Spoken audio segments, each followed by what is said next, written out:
गुरु जी, शुक्राना गुरु जी, अनंतम शुक्राना हमारे गुरु जी महाराज का।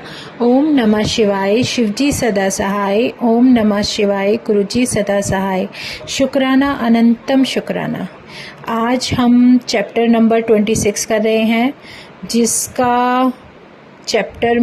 चैप्टर में रुद्राक्ष का महात्म्य बताया गया है। शुक्राना गुरु जी महाराज का, जो इतनी प्यारी सेवा बख्शी है कि हम शिव पुराण रीडिंग कर रहे हैं, वो भी महापुराण। और इसमें हमारी गुरु की इतनी बढ़ियाई सुनने को मिलेगी कि हमारे पता नहीं कितने कर्मास पहले थे या हैं, कितने बाकी हैं, कुछ नहीं जानते। सब परमात्मा के चरणों में है। उस महाराज का जितना शुक्राना करें उतना कम है। तो आज हम चैप्टर नंबर 26 पढ़ रहे हैं, जिसके अंदर है रुद्राक्ष का महात्म्य। सूत जी बोले, हे महाभाग शौनक जी, महाबुद्धिमान शिव रूप रुद्राक्ष का महात्म्य सुनो। मैं संक्षेप में कहता हूँ। परम पावन रुद्राक्ष शिव का अत्यंत प्यारा है। दर्शन, स्पर्शन और जप से सब पाप हरने वाला है।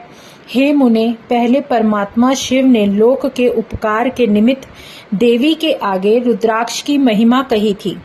शिवजी बोले, हे देवी, रुद्राक्ष की महिमा सुनो। भक्तों के हित की इच्छा कर तुम्हारी प्रीति के कारण कहता हूँ। हे महेशानी, पहले दिव्य सहस्र वर्ष तक तप करते हुए और एकाग्र मन करते हुए मेरा मन शुभित हुआ। स्वतंत्र परमेश्वर लोक के उपकार के निमित्त मैंने लीला से ही नेत्र मींच लिए। तब मेरे नेत्र पुट से जल के बिंदु गिरे। उन आंसुओं से रुद्राक्ष के वृक्ष उत्पन्न हुए। वे भक्तों के अनुग्रह करने को स्थावर पने को प्राप्त हो गए। यह विष्णु के भक्त और चारों वर्णों के निमित्त देने वाले गौड़ देश में रुद्राक्ष के वृक्ष हुए। यह शिव के प्रिय अयोध्या, लंका, मलयाचल, सहस्य पर्वत, काशी तथा दूसरे देशों में पाप समूह नाश करने को बलात्कार से हुए हैं। ब्राह्मण, क्षत्रिय, वैश्य, शूद्र वर्ण वाले मेरी आज्ञा से हुए। पृथ्वी में रुद्राक्षों के यह भेद हैं। शुभाक्ष, भद्राक्ष उनकी जाति के ही हैं। क्रम से विद्वानों को इनके श्वेत, रक्त, पीत, कृष्ण भेद जानने उचित हैं। वर्णों के अनुसार प्राणियों को अपनी जाति के रुद्राक्ष धारण करने उचित हैं। भुक्ति मुक्ति की इच्छा करने वालों को इसका फल अवश्य धारण करना चाहिए। विशेषकर शिव के भक्तों को शिव की प्रीति के निमित्त यह धारण करना चाहिए। जो आंवले के फल के समान है वह श्रेष्ठ है। बदरी फल के समान मध्यम है। चने मात्र का अधम है। इनकी प्रक्रिया कहते हैं। बेर के बराबर भी रुद्राक्ष हो तो लोक में सुख सौभाग्य को बढ़ाने वाला होता है। जो धात्री फल के समान है वह पूर्ण संपूर्ण अरिष्ट को शांत करता है। जो चौटली के फल के समान है वह संपूर्ण अर्थ को साधने वाला है। जैसा छोटा होता है वैसा वैसा अधिक फल का देने वाला होता है। एक दूसरे से एक एक दशांश फल अधिक देता है। रुद्राक्ष का धारण पाप नाशन के निमित्त है। इस कारण इसे संपूर्ण अर्थ के साधने वालों को धारण करना चाहिए। जैसा लोक में फल देने वाला रुद्राक्ष है, हे परमेश्वरी, वैसी और माला नहीं है। सम, स्निग्ध, दृढ़, स्थूल, कंटकों से युक्त शुभ रुद्राक्ष कामना के देने वाले हैं। हे देवी, यह सदा भुक्ति मुक्ति को देने वाला है। कृमि से खाए हुए छिन्न भिन्न कटकों से हीन, वर्ण युक्त गोलाई से हीन, ऐसे 6 दोषों से युक्त रुद्राक्षों का त्याग कर देना चाहिए। जिसमें स्वयं छिद्र हो वही उत्तम रुद्राक्ष है। पुरुष द्वारा छिद्र किया हुआ मध्यम है। रुद्राक्ष के धारण से महापातक नष्ट होते हैं। 100 रुद्राक्ष धारण करने से मनुष्य रुद्र का रूप हो जाता है। 1100 रुद्राक्ष धारण करने से जो फल प्राप्त होता है वह 100 वर्षों में भी नहीं कह सकते। जो 550 रुद्राक्षों का भक्ति पूर्वक मुकुट धारण करता है वह भक्तिवान पुरुष श्रेष्ठ होता है। और 360 रुद्राक्षों की 3 लड़ी करके यज्ञोपवीत धारण करता है और भक्ति करता है। शिखा में 3 कानों में 6, 2 बाएं दक्षिण कानों में पहने, कंठ में 100, बाहों में 11 कूरपर और मणिबंध में। इस प्रकार शिव भक्त मनुष्य को यज्ञोपवीत में 3 धारण करने चाहिए, 5 कटी में धारण करे। हे परमेश्वरी, इस प्रकार यह रुद्राक्ष जिसने धारण किए हैं उसका शिव रूप के समान होता है, वह स्तुति के योग्य होता है। इस प्रकार रूप कर ध्यान से स्थित हुए आसन पर स्थित शिव का उच्चारण करते हुए मनुष्य को देखकर यह प्राणी सब पापों से छूट जाता है। यह 1100 की विधि कही है। इसके अभाव में दूसरा प्रकार है, वह मैं तुमसे कहता हूँ। शिखा में 1 रुद्राक्ष सिर में 30 धारण करे, 50 गले में और भुजाओं में 16-16 धारण करे, मणिबंध में 12, स्कंध में 500, 108 का यज्ञोपवीत कल्पित करे। इस प्रकार जो दृढ़वत हो सहस्र रुद्राक्षों को धारण करता है उसे सब देवता नमस्कार करते हैं। वह रुद्र के समान है। शिखा में 1 रुद्राक्ष, मस्तक में 40, कंठ में 32, हृदय में 108, 1-1 कानों में, 6 भुजाओं में, 16-16 हाथ में, 12 अथवा 24 इतने जितने प्रीति के धारण किए हैं। वह भी शिव का भक्त है। वह भी निरंतर सबसे पूजनीय और वंदनीय है। ईशान मंत्र से सिर में, तत्पुरुष मंत्र से कानों में, अघोर मंत्र से गले और हृदय में धारण करने चाहिए। अघोर और बीज मंत्र से हाथों में धारण करे। 15 रुद्राक्ष वामदेव उदर में धारण करे। सद्यो जातादि 5 ब्रह्म मंत्रों से दूसरे अंगों में 3 माला, 5 व 7 धारे अथवा मूल मंत्र से संपूर्ण रुद्राक्षों को धारण करे। मध्य मांस, लहसुन, प्याज, शिग्रु, सैंजना, श्लेषमांतक, बहु, यार, वृक्ष, विंक, वराह, लसन इनको ना खाए। श्वेत रुद्राक्ष ब्राह्मणों को हितकारी है, क्षत्रियों को लाल, वैश्यों को पीले और शूद्रों को कृष्ण वर्ण के धारण करने चाहिए। यह वेद मार्ग की विधि है। सब वर्णों को और यतियों को भी धारण करने चाहिए। यह परम रहस्य है। यह रुद्राक्ष बड़े पुण्य से प्राप्त होता है। इसके त्याग करने से नरक की प्राप्ति होती है। आमले से छोटे अत्यंत लघु, भग्न या और किसी प्रकार से हीन हुए, कंटकहीन, कृमि के खाए हुए, छिद्रहीन ऐसे रुद्राक्षों को मंगल की इच्छा वाला न धारण करे। और चने के समान सूक्ष्म की प्रशंसा की गई है। शिवजी कहते हैं यह हमारा चिन्ह स्वरूप सदा धारण करना चाहिए। संपूर्ण आश्रम और वर्णों को, स्त्री शूद्रों को शिव की आज्ञा से सदा रुद्राक्ष धारण करने चाहिए और यतियों को ओमकार पूर्वक धारण करने चाहिए। दिन में धारण करने से, रात्रि में धारण करने से, दिन के इसी प्रकार प्रभात, मध्याह्न और संध्या काल के सब पातक दूर हो जाते हैं। जो त्रिपुंड धारण करने वाले हैं अथवा जो जटा धारण करने वाले हैं, रुद्राक्ष के धारण करने वाले जो हैं, वे यमलोक को नहीं जाते हैं। और एक रुद्राक्ष सिर में और माथे पर त्रिपुंड धारण करता है और जो पंचाक्षर मंत्र का जप करते हैं वे महात्मे पूज्य हैं। जिसके अंग में रुद्राक्ष, माथे पर त्रिपुंड, तिलक, मुख में पंचाक्षर मंत्र नहीं है, उनको मेरे यमलोक को लाओ। भस्म रुद्राक्ष धारण करने वालों के उन प्रभावों को जानकर पूजनीय जानो, उन्हें हमारे लोक में मत लाओ। वह यमराज ने अपने किंकरों से कहा है। यह सुन वे विस्मय को प्राप्त हो मौन हुए। हे महादेवी, इस प्रकार रुद्राक्ष महापाप नाश करने वाला है। हे पार्वती, उसका धारण करने वाला अधिक पापी भी हो, तथापि हाथ, बाहु, सिर में जो रुद्राक्ष धारण करता है वह सब प्राणियों से अवधेय रुद्र रूप हो पृथ्वी में विचरण करता है। वह सुर असुर सदा सबका वंदनीय है। वह देखते ही पूजनीय है। शिव के समान पापों को दूर करने वाला है। ध्यान ज्ञान से अवमुक्त हुआ भी तो रुद्राक्ष धारण करता है। वह सब पापों से छूटकर परम गति को प्राप्त होता है। रुद्राक्ष से मंत्र जपने से करोड़ गुना पुण्य होता है। उसके धारण करने से 10 करोड़ गुना पुण्य मनुष्य पाता है। जब तक जीता है तब तक स्वस्थ शरीर रहता है। हे देवी, उसको कभी अकाल मृत्यु नहीं होती। त्रिपुंड के सहित जिसके अंग में रुद्राक्ष शोभित होता है और जो मृत्युंजय का जप करता है उसके दर्शन से रुद्र दर्शन का फल है। हे प्रिय, 5 देवताओं की उपासना करने वाला सब देवताओं का प्रिय रुद्राक्ष माला से सब देवताओं को जप करे। इसको विष्णु आदि देवताओं के भक्त भी धारण करें, इसमें संदेह नहीं। रुद्राक्ष के भक्त तो विशेषकर रुद्राक्ष को धारण करें। रुद्राक्ष बहुत प्रकार के होते हैं, मैं उनके भेद कहता हूँ। हे पार्वती, सद्भक्ति से उन भुक्ति मुक्ति देने वालों का चरित्र सुनो। एक मुखी साक्षात भुक्ति मुक्ति का देने वाला शिव रूप है। उसके दर्शन मात्र से भ्रम हत्या नष्ट होती है। जहाँ वे पूजित होता है वहाँ से लक्ष्मी दूर नहीं है। सब उपद्रव शांत होकर सब कामना सिद्धि होती है। 2 मुख वाला देव देवेश सब काम और फल का देने वाला है। विशेष यह रुद्राक्ष गोवध हत्या को दूर करता है। 3 मुखी रुद्राक्ष सदा साधन देने वाला है। उसके प्रभाव से सब विद्या प्रतिष्ठित होती है। 4 मुखी ब्रह्म रूप है। नर हत्या दूर करने वाला है। वह दर्शन स्पर्श से चारों वर्ग का देने वाला है। 5 मुखी स्वयं रुद्र रूप है। उसी का नाम कालाग्नि है।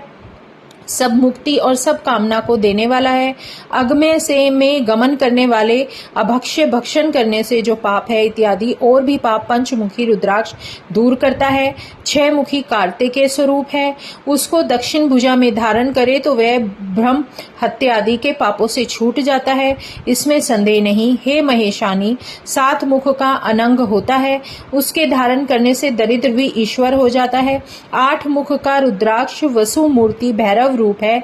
उसके धारण से पूर्णायु होती है और शरीर के अंत में शिव रूप होता है। 9 मुख का भैरव और कपिल मुनि है। यह उसकी अधिष्ठात्री देवता दुर्गा महेश्वरी हैं। उस रुद्राक्ष को भक्ति में तत्पर हो बाएं हाथ में धारण करें, वह सर्वेश्वर तथा मेरे तुल्य हो जाता है। 10 मुखी रुद्राक्ष स्वयं जनार्दन देव है। इसके कारण करने से सब कामना को प्राप्त होता है। 11 मुखी रुद्राक्ष के धारण करने से रुद्र रूपी हो सर्वत्र विजयी होता है। जो 12 मुख का रुद्राक्ष केश देश में धारण करता है वह 12 आदित्य के समान है। 13 मुख का रुद्राक्ष धारण करने से विश्व देव के तुल्य होता है। वह सब कामना को प्राप्त हो सौभाग्य और मंगल को प्राप्त करता है। 14 मुखी रुद्राक्ष परम शिव रूप, उसको भक्ति से सिर पर धारण करने से सब पाप नष्ट हो जाते हैं। मुख भेद से इतने रुद्राक्षों के भेद वर्णन किए हैं। हे पर्वतराज पुत्री, अब क्रम से प्रीति पूर्वक उनके मंत्रों को सुनो। ओ हीनम, ओ नमः, क्लीनमः, ओ हीं नमः, ओ ह्रीं नमः, ओम ह्रीं हूं नमः, ओ हूं नमः, ओ हूं नमः, ओ हिनी हूं नमः, ओम ह्रीं नमः, ओम ह्रीं हूं नमः, ओम क्रों क्षोरों नमः, ओ हिनी नमो नमः, ओम नमः, ओम ह्रीं नमः। ये मंत्र 1 मुखी रुद्राक्ष धारण करने वालों के लिए है। मंत्रों का उच्चारण करके रुद्राक्ष धारण करें, क्योंकि बिना मंत्र रुद्राक्ष धारण करने से इंद्र की आयु पर्यंत नरक में पड़ने के समान पाप होता है। हे मुनिगण, यह आख्यान रुद्राक्ष की महिमा से परिपूर्ण है, जिससे स्वयं शिवजी ने लोक कल्याण के लिए पार्वती जी से कहा है। सूत जी बोले, हे ऋषियों, उसे मैंने भी आप लोगों के प्रति कह सुनाया है। इस भस्म, त्रिपुंड और रुद्राक्ष की महिमा से परिपूर्ण अध्याय को नित्य प्रति जो कोई पढ़ेंगे अथवा सुनेंगे, वे पुत्र पौत्र आदि के सब सुखों को भोगकर सुखमय जीवन व्यतीत करके अंत में शिव रूप होकर मुक्त हो जाएंगे। गंगा जी, इस शिव पुराण के अनुसार पहला रुद्र संहिता जो था वो पूरा हो गया है। अब इसमें द्वितीय रुद्र संहिता शुरू हुई है, जिसका पहला खंड जिसकी स्टार्टिंग है उसमें वंदना की गई है, जिसमें बोला है, वंदे अंतरस्थम निज गूढ़ रूपम शिव स्वस्त्रष्टु मिदम विचष्टे जगन्ते वित्ते परितो भ्रमंती यत्सम निधो चुंबक लोहवतम, जिसमें सूत जी द्वारा शौनक आदि ऋषियों के प्रश्नों का उत्तर दिया जा रहा है। के अनुसार जो दूसरा रुद्र संहिता का पाठ है वो शुरू हो गया है। उसमें हमारा जो फर्स्ट चैप्टर है उसमें सूत जी शौनक आदि ऋषियों के प्रश्नों का उत्तर दे रहे हैं। इसमें ऋषि बोले, हे सूत जी, आप हमें कृपा करके शिव का प्राकट्य, उमा की उत्पत्ति, शिव और उमा का विवाह, ग्रस्त धर्म एवं जो भी शिव के अनंत चरित्र हैं उन सबको सुनाइए। सूत जी बोले, हे ऋषियों, आप लोगों के प्रश्न ही पतित पावनी श्री गंगा जी के समान है। ये सुनने वालों, कहने वालों एवं पूछने वालों एवं तीनों को पवित्र करने वाले हैं। अतः अब मैं आपके प्रश्नों के अनुसार ही शिव के चरित्रों का वर्णन करता हूँ। आप उन्हें आदर पूर्वक श्रवण करें।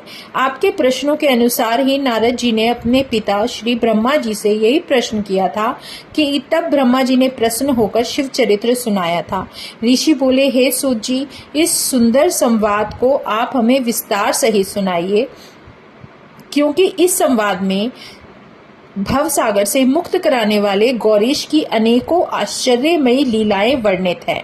में दूसरा चैप्टर जो स्टार्ट हुआ है, दूसरा पॉइंट जो बता रहे हैं वो है नारद जी के बारे में, कि नारद जी की काम वासना, मतलब नारद जी के साथ क्या घटित हुआ जो इसमें वर्णित है वो शुरू करते हैं।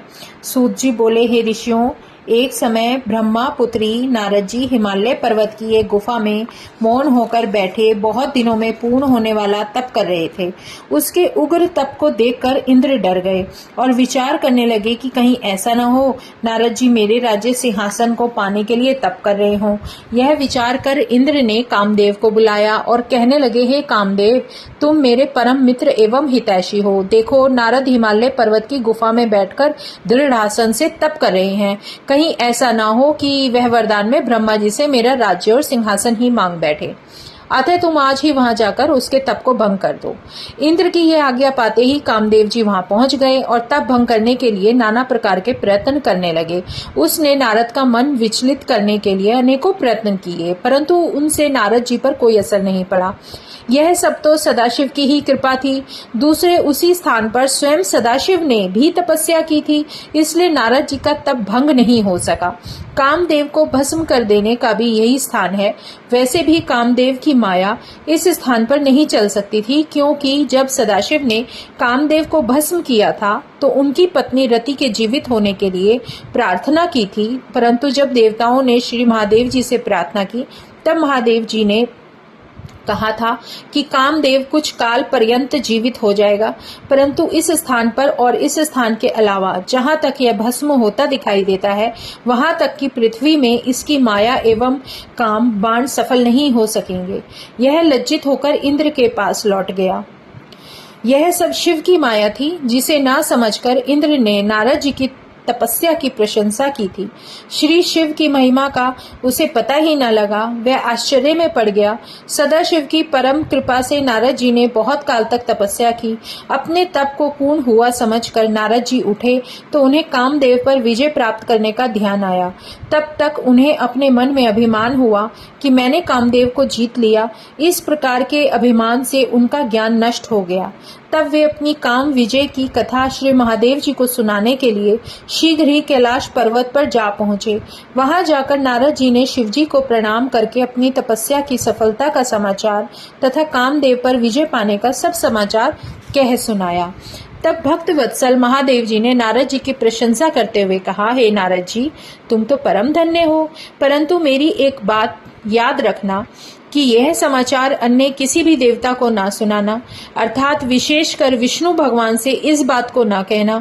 शिवजी के इस प्रकार समझाने पर भी होनहार वश नारद जी ने यह बात श्री विष्णु भगवान को जाकर कह सुनाई।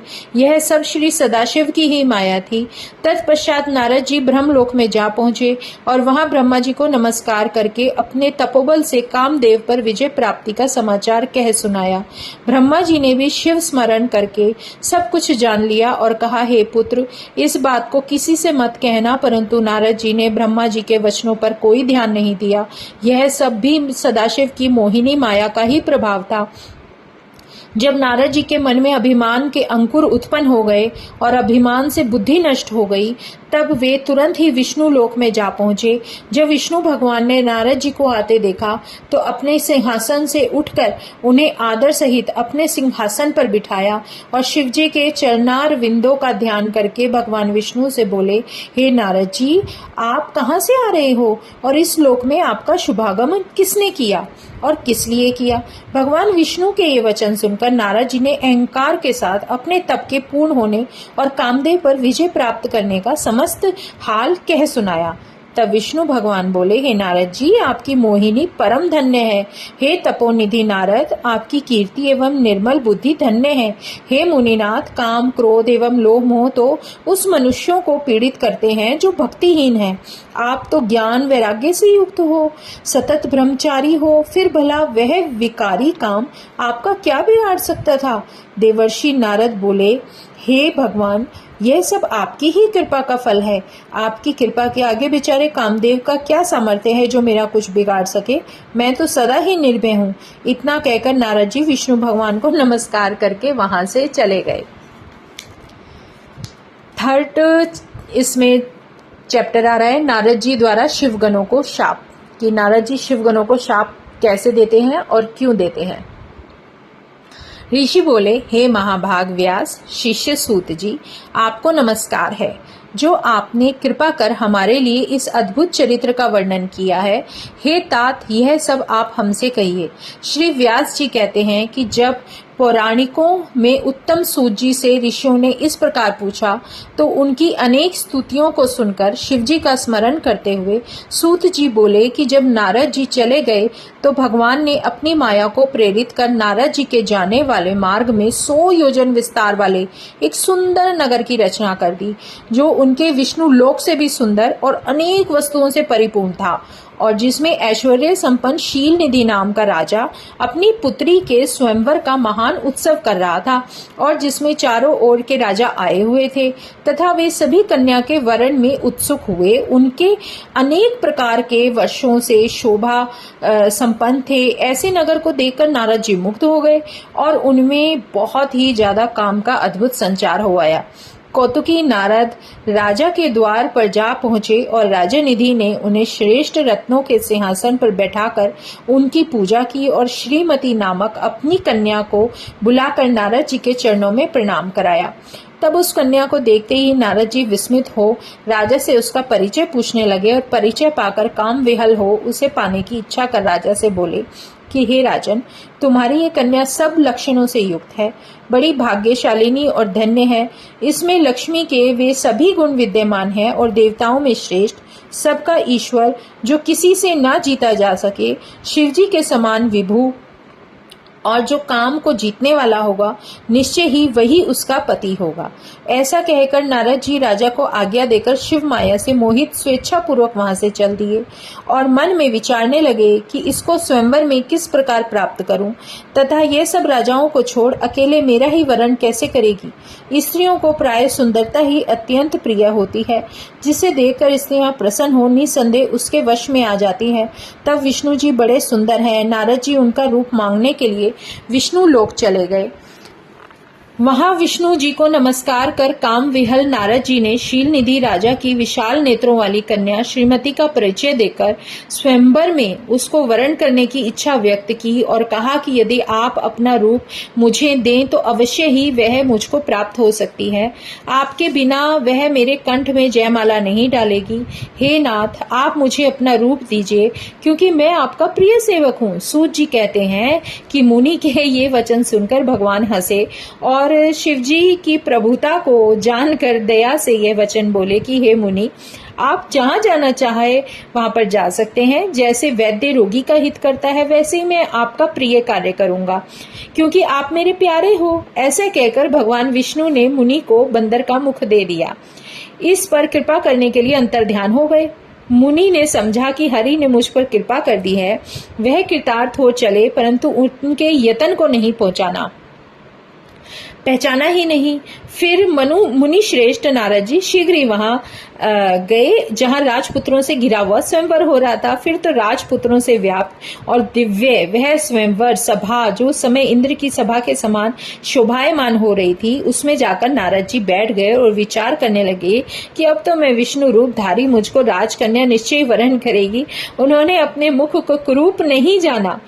अन्य सब जितने भी मनुष्य वहां पर थे उन सब ने भी और मुनि के रूप को देखकर जितने भी वहां पर लोग स्थित थे और सभी राजपुत्रों ने भी उस भेद को ना जाना। वहां 2 रुद्रगण जो ब्राह्मण के वेश में नारद जी की रक्षा के लिए आए थे वो यह भेद जानते थे। ये दोनों मुनि को मूढ़ समझकर मतलब पागल समझकर मुनि के पास गए, परस्पर बातें करते हुए नारद जी को हंसी करने लगे, मतलब नारद जी का मजाक उड़ाने लगे। छल युक्त उन्होंने नारद जी का परिहास किया। काम विहल मुनि ने उनके वाक्य को यथार्थ रूप से नहीं सुना और राजकन्या को प्राप्त करने की इच्छा से उसी को देखते हुए मोहित हो गए। इसी बीच वे राजकन्या बहुत सी स्त्रियों सहित अंतःपुर से पतिवरण की इच्छा से चली। जिसके हाथ में स्वर्ण माला थी वह सुंदर व्रत वाली साक्षात लक्ष्मी के समान सभा में आ पहुंची। उसने अपने समान वर को ढूंढते हुए घूमने लगी। तब मुनि को, जिनका सब रूप तो भगवान विष्णु का सा ही था किंतु मुख वो बंदर का था, यह देखकर वह मुनि पर अत्यंत कुपित हुई और वहां से दृष्टि हटाकर प्रसन्न मन से आगे चल पड़ी। उसने सारी सभा को देखा पर किसी को अपने अनुरूप ना पाकर माला नहीं पहनाई। इसी समय राजा जैसा स्वरूप धारण किए हुए श्री विष्णु जी वहां आए, जिन्हें राजकन्या के सिवाय किसी ने नहीं देखा। भगवान को देखते ही कन्या का मुख कमल प्रसन्न हो उठा और वर चाहने वाली उसने भगवान के गले में माला पहना दी। राजा रूपधारी प्रभु विष्णु उसको लेकर शीघ्र ही अंतर ध्यान हो अपने स्थान को चले गए। अन्य राजकुमार राजकन्या के न पाने से निराश हो गए और नारद जी काम से और भी विहल हो गए। तब उन दोनों रुद्र गणों ने काम विहल नारद से कहा कि आप तो व्यर्थ ही काम मोहित हो उस कन्या को चाह रहे हैं। चाहत जो है आपकी, पहले अपना मुख तो देख लीजिए कि बंदर के समान बना हुआ है। सूत जी कहते हैं उनके वाक्य सुनकर नारद जी को बड़ा आश्चर्य हुआ और शिव जी की माया से मोहित उस मुनि ने अपना मुख जल में जाकर देखा, जो कि अत्यंत क्रुद्ध हो उन्होंने दोनों गणों को शाप दे दिया और कहा कि तुमने मुझ ब्राह्मण की हंसी की है, अतः राक्षस हो जाओ। शिव जी के गण उनके इस शाप को सुनकर और मुनि को मोहित हुआ जानकर कुछ भी ना बोले और शिव जी की स्तुति करते हुए अपने स्थान को चले गए। यह सब जो कुछ भी घटित हो रहा था सब शिव जी की इच्छा से ही हो रहा था। अब इसमें 4th चैप्टर आ रहा है जिसमें नारद का बैकुंठ गमन एवं वो किस प्रकार भगवान विष्णु को शाप देते हैं इसकी डिटेल है। तो शुरू करते हैं। ऋषियों ने कहा, हे महाविद्वान सूत जी, जब शिव के गण अपनी इच्छा से चले गए तब काम से विहल नारद मुनि ने क्या किया, ये सब हम आगे शिव पुराण रीडिंग में पढ़ेंगे। तो जय गुरु जी, शुक्राना हमारे गुरु जी महाराज का, अनंतम शुक्राना। ओम नमः शिवाय, शिव जी सदा सहाय। ओम नमः शिवाय, गुरु जी सदा सहाय। शुक्राना, अनंतम शुक्राना।